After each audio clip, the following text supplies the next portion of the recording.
বন্ধুরা তোমরা সবাই কেমন আছো? হ্যাঁ, ভালো আছো। আর এই দেখো আজকে ঘুম থেকে উঠেছে, এখন এত ঠান্ডা লাগছে, খুব খুব ঠান্ডা পড়ে গেছে। আর কি বলো তো, আমার এই ঘরে না এখনও সেই মশারি টানার যে হুক সেগুলো লাগানো হয়নি। এবার সে খুঁজে পাচ্ছি না লোকটা কাকে দিয়ে লাগাবো, এর জন্য না খুব প্রতিদিন মশারি ঠান্ডা পড়ে গেছে, আবার মশারি ফ্যান চালানো পড়ছে।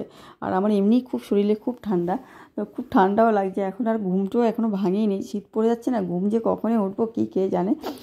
মা সব কাজ করে দিয়েছে সব আর আমি বসে বসে ঘুমাচ্ছিলাম। ওর মেয়েও পড়তে চলে গেছে, ওর বাবা পড়াতে চলে গেছে, আমার তাই ও এসে বলছি 9টা বাজে এখন তুমি ঘুম থেকে উঠলে, এরকম একটা ব্যাপার। কিন্তু না বন্ধুরা, আর এইটা আমি এই যে এর জ্বালায় আর কি ঘুম কি বলবো, ঘুমাতেই পারছি না, এত জ্বালাচ্ছে। এর ভিতরে মেয়ের জামা কাপড় থাকে, কিন্তু কি বলো তো, এই যেখানে ইঁদুরে কি এর ভিতরে আমার মেয়ের জামা কাপড়গুলো কেটে দিচ্ছে। ওর বাবার একটা ব্লেজারও আছে, এতটা ভয় কেটে যাচ্ছে। তাকে আজকে মাথার কাছে নিয়ে ঘুমিয়েছি, যেরকম শব্দ হয় ওটা ধরে নাড়াই। হ্যাঁ, এবার ওই জন্য খুব ঘুমটা পুরি হয়নি, ওই জন্য আজকে লেট হয়ে গেছে। আর এই জামা কাপড়গুলো মেয়ের বাসি জামা কাপড়, কালকে খুলে রেখেছে, এর উপরেই ছিল, আজকে কেচে দেবো এরপরে। আর এত বললাম না, খুব খুব ওই ইঁদুরের জ্বালায় আমরা যন্ত্রণায় আর কি ঘুমাতে পারছি না। ইঁদুরে ওই জামা কাপড়গুলো টেনশন হচ্ছে, মেয়ের ওখানে সমস্ত ভালো জামা কাপড়গুলো থাকে। আর ওর বাবা একটা ভিলেজে কেটে দেয় নাকি, এত জ্বালাতন করছে কি বলবো, খুব খুব জ্বালান। ওখানে দেখো কিছুই নেই, ঘরটা একদম পুরো ফাঁকা রেখেছে, ক্লিন রেখেছি, যে আর কি যাতে কোনো নোংরা ক্লিন করে সবসময় ক্লিন রাখি ওই রুমটা। আর এখন ইউজটাও খুব কম করা হয়, যে টিভিটাও যেহেতু ওই ঘরে নেই, ও ঘরে বসাও কম হয়। আমার পাশের ঘরটায় মা যে রুমটা থাকে সেখানেই পুজো টুজো দিই, ওই রুমেই থাকে। রাত্রেবেলা মেয়েকে পড়ানো টড়ানো বলো ওইখানেই থাকে। একদম ইঁদুর যে কোথার থেকে আসে বুঝতেই পারি না, খুব বিরক্ত করছে ইঁদুরের জ্বালায় অতিষ্ঠ একদম, রাতে ঘুম পর্যন্ত কেড়ে নিয়েছে ইঁদুরে। খুব খুব জ্বালাতন করছে। মা বলছে কি, আমি কালকে বলে গেছিলাম মেয়েকে স্কুলে যাওয়ার সময় যে ওইটা দেখো তোর ভেতর কিছু কেটে টেটে দিয়েছে। তো সকালে আমি যখন ওই মাথার কাছে নিয়েছি, উনিও দেখেছে, বলছে আমি দেখেছি ওর ভিতরে এখনও কিছু কাটেনি, জানি না। কিন্তু শব্দ প্রতি কিছু কাটার একটা আওয়াজ পায় না। আর এখন তো ফ্যান সেই স্পিডে চলে না, একদম আস্তেই চলে, সেই শব্দটা কানের ধারে। আর আজকে তো কানের কাছে নিয়ে ঘুমিয়েছি, এত আওয়াজ পাচ্ছে, যতবার করেছে ততবার আমি ওটা নাড়িয়েছি।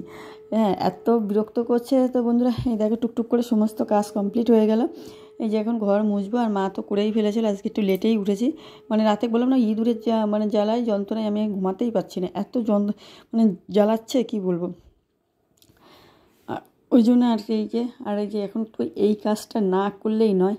আর সত্যি কথা বলতে এই কাজটা করলে আমার ভালোও লাগে, তো এখন বসে বসে করছি, বুঝলে। এখন হচ্ছে কি কী বলো তো, শরীরে আর কি যন্ত্রণা, পায়েও খুব যন্ত্রণা হচ্ছে, এটা জ্বালা খুব পাটাও খুব জ্বালাচ্ছে।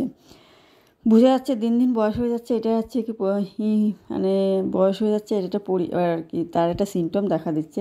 বয়স হলে যে রোগগুলো করে মাঠে অ্যাটাক করে, তার জন্য সেটাই মনে হচ্ছে।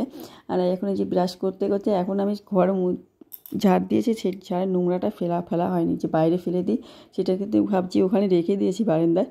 এখন এই ব্রাশ করতে করতে ওটা ফেলে দিয়ে আসবো, কারণ বাইরে ফেলি তোমরা সেটা যে অনেক দিন দেখানো হয়নি, যারা অনেক পুরনো প্রথম দিকের ভিডিওগুলোতে দেখাতাম। আর এই যে গিজারটা চালিয়ে দিলাম, স্নান করতে ঢুকবো, তবে জলটা গরম হতে না কিছু সময় লাগে। তো এই যে, আর ব্রাশ, আমি তো হলুদ খাই, হলুদ খাওয়ার কী হয় বলো তো, সেই দাঁতগুলো পুরো হলুদ হয়ে যায়, ওই জন্য একটু বেশি টাইম ধরে ব্রাশটা করতে হয়। ব্রাশ না করলে গায়ে একটু হলুদ থেকে যায় দাঁতে। আর হলুদগুলো এখন পুরনো হলুদগুলো বেশি হয়। একটু স্নান টান করে ব্যায়াম ট্যায়াম করে, কিন্তু ব্যায়ামের ভিডিওটা তোমাদের দিতে পারছি না, কারণ আমি এই নাইটি পুরেই করি। আর ওতে যে সেই পলিসিসি চলে আসে, খুব সমস্যায় পড়ে যায়। পলিসিসির জন্য আমি এখন আর এই ব্যায়ামের ভিডিওটা দিচ্ছি না। আর সুস্থ থাকার জন্য ব্যায়াম অবশ্যই করতে হবে, কারণ এখনও সত্যি কথা বললাম না, একটু আগে বয়স হয়ে গেছে, অনেক পায়ের প্রবলেম দেখা দিয়েছে। তো আমার ভিডিওটা এই পর্যন্ত, তোমাদের কেমন লাগলো সব কমেন্ট করে জানাবে।